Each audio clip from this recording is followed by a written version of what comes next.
Спаборніцтва сабрала 12 каманд з Брэсцкай вобласці і 2 з Бабруйска. Ягор Юрчык удзельнічае ў турніры ўжо другі год запар. Турызмам займаецца з 7 класа. Кажа, што гэты від спорту яму вельмі падабаецца. Я понял, что я значительно вырос в плане техники. Я в этом году лучше начал проходить дистанции. Мне даются они намного легче, чем в прошлом году. А вось Алеся Дубовік прыняла ўдзел у гэтым турніры трэці раз.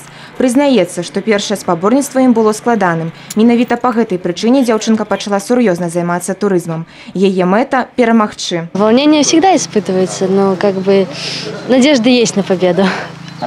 Галоўная мэта спаборніцтва – выявіць мацнейшых, а таксама павысіць камандную згуртаванасць спартсменаў, кажа галоўны суддзя чэмпіянату Александр Малашук. Першым трапіць сюды турысты прайшлі праз шэраг выпрабаванняў. Соревнования состоят из 4 дистанций в этом году. Первая дистанция – это была квалификация, по которой мы устанавливали рамки участников, которые могли пройти на дальнейшие дистанции. Это была личная короткая дистанция, где каждый спортсмен лично показывал на короткой дистанции, вот здесь на пороховом складе, свою технику, свою скорость. Это была длинная личная дистанция, где участники также лично уже показывали свое мастерство на длинной дистанции, в том числе и с ориентированием по карте, с ориентированием по местности. И сегодня это командная дистанция. У выніку напружанай барацьбы перамогу атрымалі турысты з Камянецкага района. Ганна Буйкевіч, Александр Сівіцкі, тэлерадыёкампанія «Брэст».